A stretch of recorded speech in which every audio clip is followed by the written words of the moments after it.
The punch a Nazi meme has circulated for a few years now, and it really seems to be gaining traction again. And the idea is pretty straightforward. You see a Nazi, you punch him. Simple, but not really. I'm against this meme for a few reasons. And honestly, just speaking out against this view makes me worried I'm gonna be labeled as some sort of Nazi sympathizer. But hear me out. First, it's hard to say who's actually a Nazi. If someone's waving around the swastika flag, hailing Hitler, conspiring to kill the Jews, gypsies, and gays, then yeah, that's one thing. But rarely are things that black and white. As much as social media wants you to believe, people for strong borders aren't Nazis, pro-lifers aren't Nazis, even your average Trump supporter isn't a Nazi.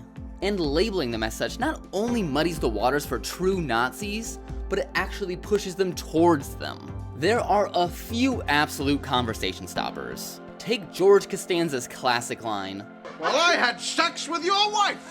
Yeah, there is just no coming back from that. But calling someone a Nazi doesn't help move the conversation forward. It won't make someone reflect on themselves. It'll just raise their defenses. It even might make them double down on their beliefs. This leaves them a ripe target to get even further pulled into the rhetoric. You treat someone like a monster, and that's what they're gonna become. We've already seen this happen a bit with young men. Some young men get pushed away for making a tasteless joke or for holding certain beliefs. Then they get sucked into the Andrew Tate manosphere because that's where they're accepted. Then after being slow dripped an agenda, they become radicalized. Same goes for people who are called Nazis. They reject those who shun them and embrace the other side. Then say you do actually live out this meme and punch a perceived Nazi. Then what?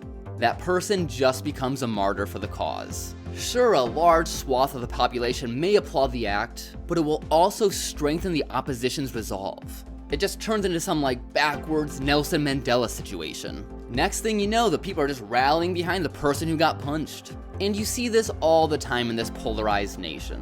One group views an event one way, the other group views it another way. So again, it doesn't really help the cause. But most importantly, it contributes to the continued fraying of the social contract.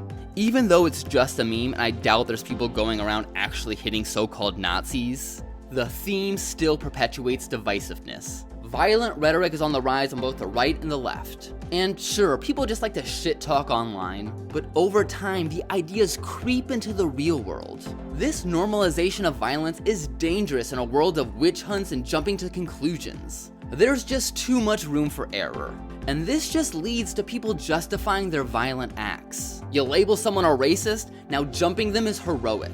And what really scares me is how this idea might seep down into children. And before people accuse me of going down a slippery slope, there have been reports on Reddit by parents whose children have been victims of this sort of bullying.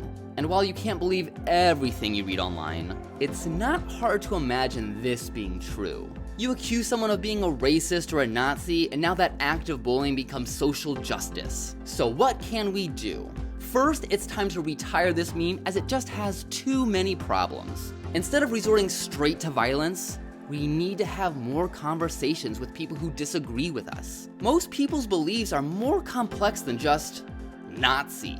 Asking questions like, why do you think that way, or how did you come to that conclusion, forces people to really reflect on themselves. And then make sure you actually listen instead of instantly dismissing them. By actively listening, you better understand their thought process. As crazy as some people's beliefs can be, it makes sense to them. And of course you can judge them in your head. Go ahead and think of every name in the book. But if you give them a chance to speak, you may find a way to plant the seeds of change. People aren't going to change overnight, but with time and patience, you may be able to reach some people. And that's way more impactful than any right hook can be.